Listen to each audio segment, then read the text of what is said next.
Hello, and welcome to UDL in 15 Minutes, where educators discuss their experiences with UDL. I'm Louie Lord Nelson, UDL author and leader. Today, I'm talking with Chynel McCrink, who is a primary teacher and ICT coordinator within St. Peter's Primary School and Nursery Unit in County Down in the north of Ireland, and Colin Syron, who's a primary school fourth class teacher at Breafe National School in Ballina in County Mayo in the south of Ireland. Chynel and Colin are going to talk about how the UDL framework has helped establish a shared language for teaching across Ireland. Hello, Chynel and Colin. Welcome. Hi, Louie. Thanks so much for having us on the podcast. And before we start, I just wanted to say thank you for what you're doing to share the message of UDL with a global audience through the work of your podcast, your website, and your publications.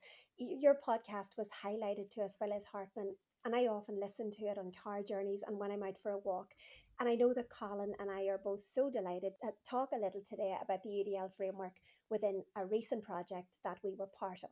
Oh my gosh, thank you so much. I'm really blown away by that. Thank you. And welcome, Colin. Thank you, Louis. Thanks for having us. It's great to be on an international podcast, and we really look forward to speaking with you. I've listened to many of your podcasts, and I love the way you take different angles on UDL. You don't just look at the education side of things, you look at the business side of things. It's very interesting and has helped develop my understanding of UDL. So thank you for that. Oh my gosh, thank you so much. And thank you for your patience in my likely mispronunciation. So you all can correct that if you have time within this podcast. But thank you for being here. And why don't we start with your individual backgrounds in education and your connections with UDL? So, Chynel, why don't you start us off? I have been a classroom teacher in early years for more than 20 years now, so old hat. And half of that has also been as the ICT coordinator for the school. And that just means that as well as the day-to-day teaching duties I have, I'm responsible for the digital strategy and implementing the school's vision for ICT.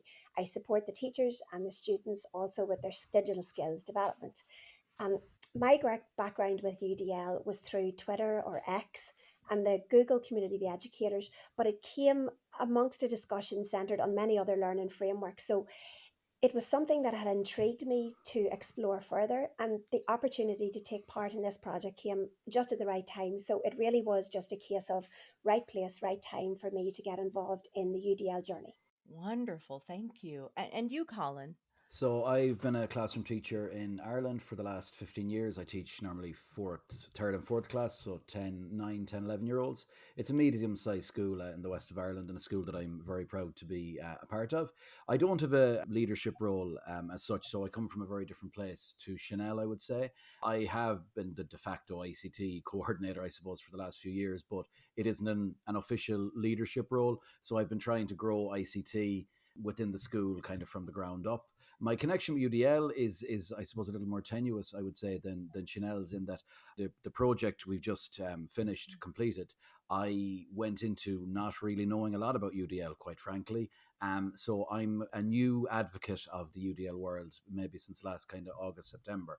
The most interesting thing was that reflecting back on things I've done in the past, there was always elements of UDL that were there for me, and they've only kind of crystallized in the last 7 or 8 months because of engaging with the framework, and it's helped focus me, I think, and my teaching. Yeah, I think that's one of my favorite parts is when, as you're learning about UDL, and just as you said, Colin, we have those crystallization moments of saying, oh, and then it helps us, I think, dig more deeply into our why we're approaching teaching the way we are and why we're reaching out to learners. So wonderful. Well, you've both been part of this huge partnership between the national education authorities in Ireland, Microsoft, and teacher leaders in Northern Ireland in the Republic of Ireland. And in fact, the two of you are two of those teacher leaders. So, why was this partnership created between Northern Ireland and the Republic of Ireland? Well, maybe I'll take that one to begin. To be honest, that's always a really complicated question in Ireland. But the simplest answer is something like this. Within the historical context of Ireland being separated into two parts of the one country, we each have our own educational authorities north and south of the border. And we have different structures, practices, and policies in place in relation to our education systems. So, the content, the skills, the assessment structures. And in the North, our schools are supported and managed by an information and communications network called C2K, and that's operated on behalf of the Education Authority. But C2K also offers support services and infrastructures to guide school digital solutions, as well as being the main body who are responsible for designing and delivering teacher professional development. And that's where this project began for us in the North. But I wonder, Colin, if you can speak to the differences in teacher professional development maybe in the South. Yeah, Chanel, and it's something that has always been kind of to the fore with me. I feel that in the south of Ireland things aren't centralised as well as in the north. We don't have an ICT body that kind of oversees and rolls out different projects, different software, different hardwares. Everything goes through the school. A school is almost like an island, and where we get funding and we spend it the way that we want to, which has its good sides, but it offers very little uniformity across the system, which I find problematic. I think it leaves children, if you're in a certain school, you might have good ICT access. If you're in another school, you may have very little. So I think our government body, they have programs and bodies that do some of this work, but they're underfunded and do not have the power that they need. So I think the North is ahead in that regard. And I think a great thing about this course has been the chance to see the differences between the North and the South, both positive and negative. And there are both positive and negatives. It's been very enlightening for me to see how primary schools are run in the north of Ireland and the differences. But I do feel, Chynel, that we have an issue in our country, and I think this probably goes across the whole island, of how CPD is viewed and engaged with. So I wonder how you feel about that generally in the north. Yeah, I would agree with Colin's point. What was evident across both of our sectors, that teacher training had become stale. Our methods for professional development were outdated and limited in terms of the impact they were having when teachers returned to their schools. So there certainly was a clear disconnect between what was needed and what was being provided. I think that partnership between the Odyssey Trust, Microsoft, C2K, and the universities north and south of the border in Ireland and Lasell University in Boston came about following a teacher device rollout that was happening in the north.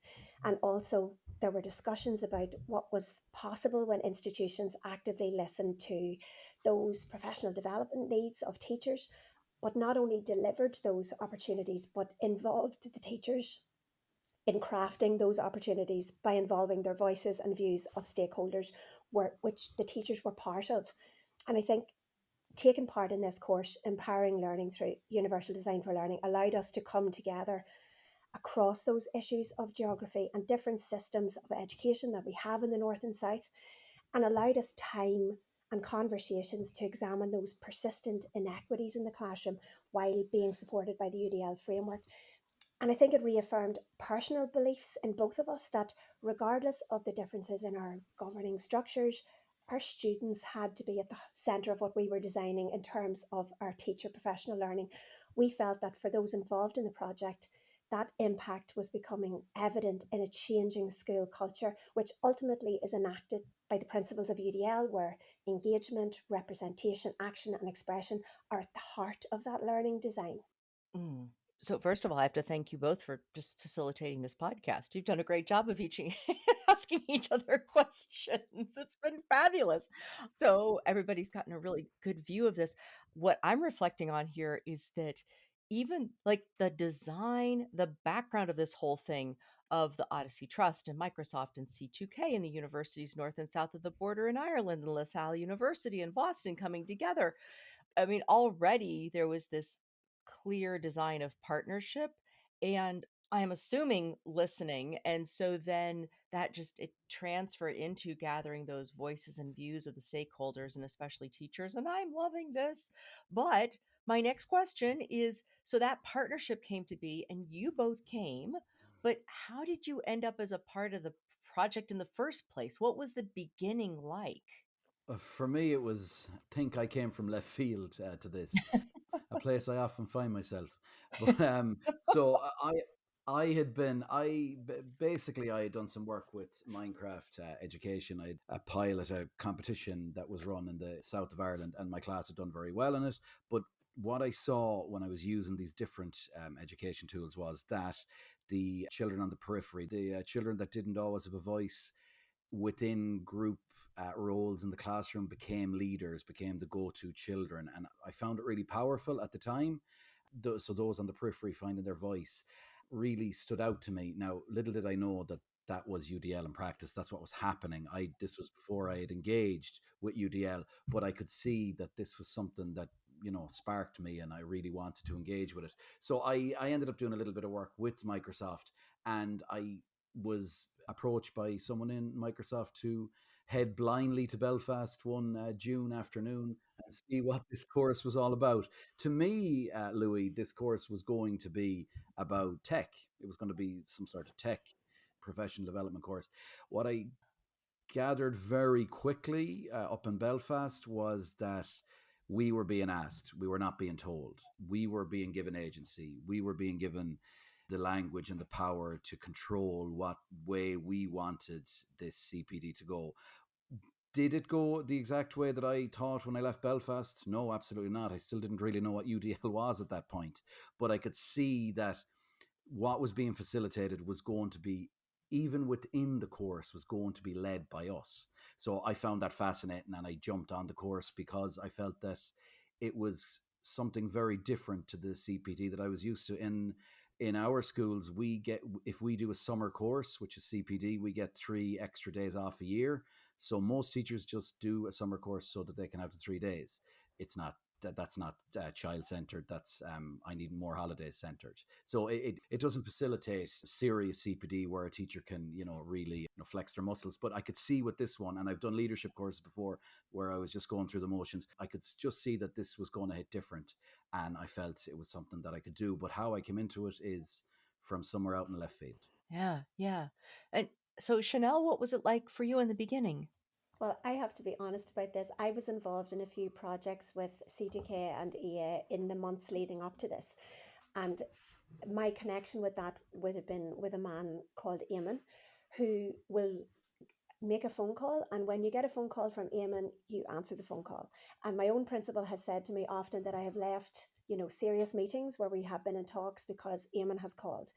And Eamon brought along the idea that, Chynel, you have been involved in some of the projects in regards to teacher device rollout. Now we have another project. We're thinking of doing this. Would you be interested? And as I sat in my storeroom on a stool talking on the phone to Eamon about this project, he put it to me like this: it's about donuts and buns and how many donuts and buns you can take.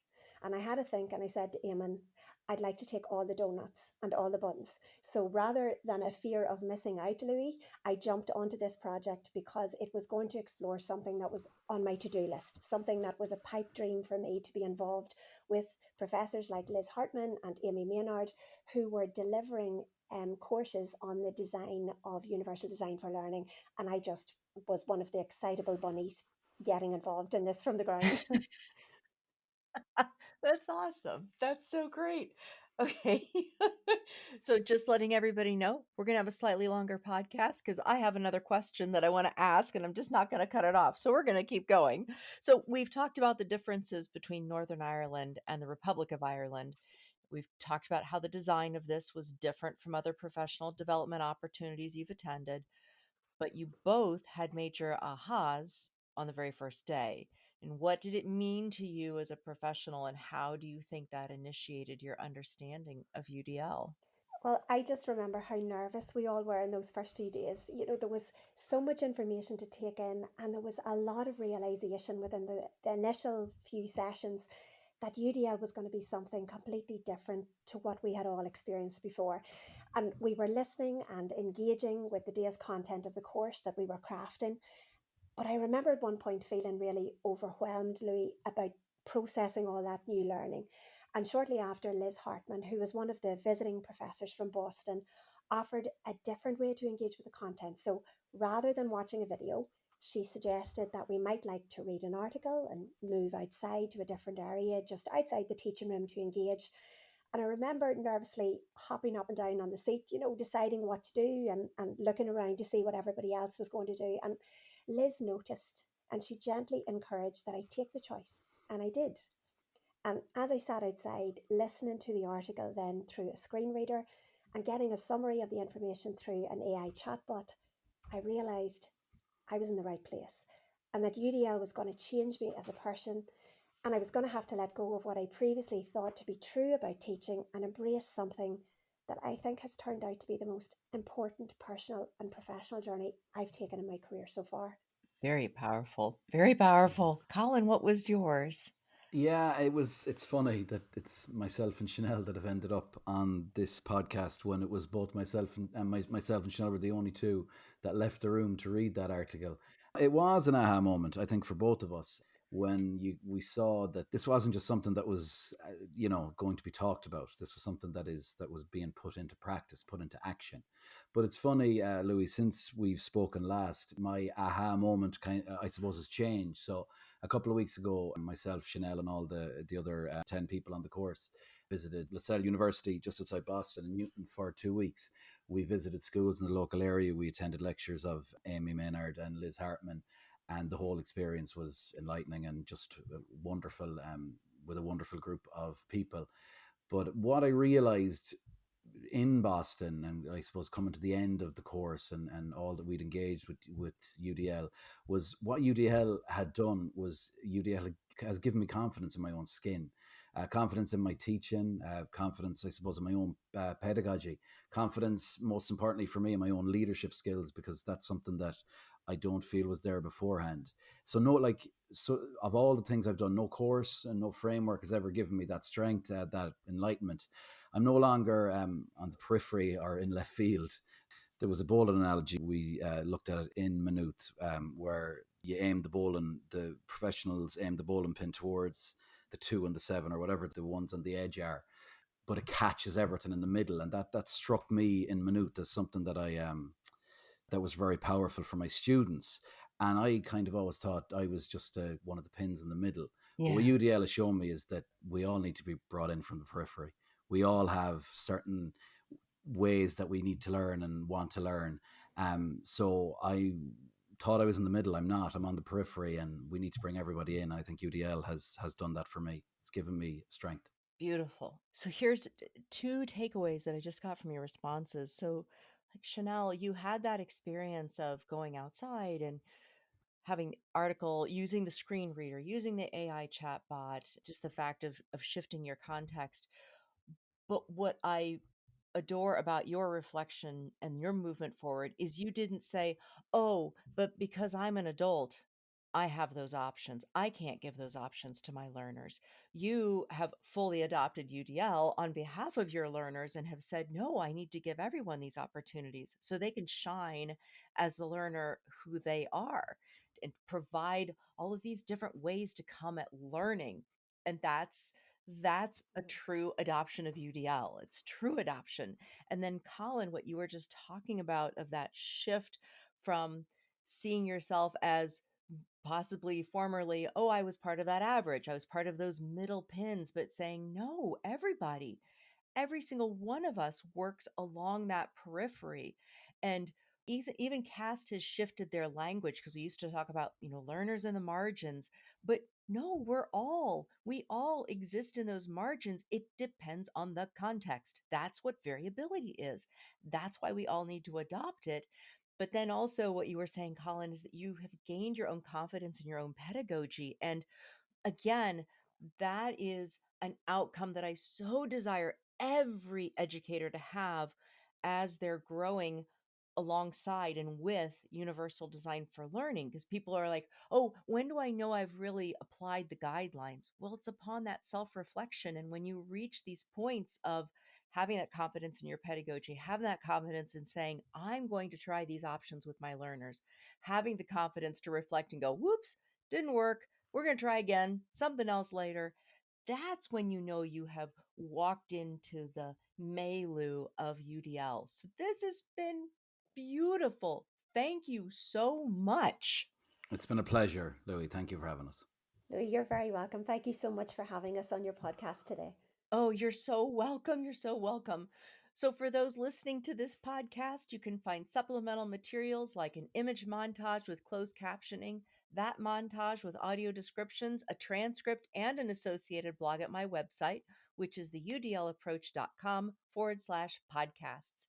And finally, if you have a story to share about UDL implementation for UDL in 15 minutes, you can contact me through the udlapproach.com.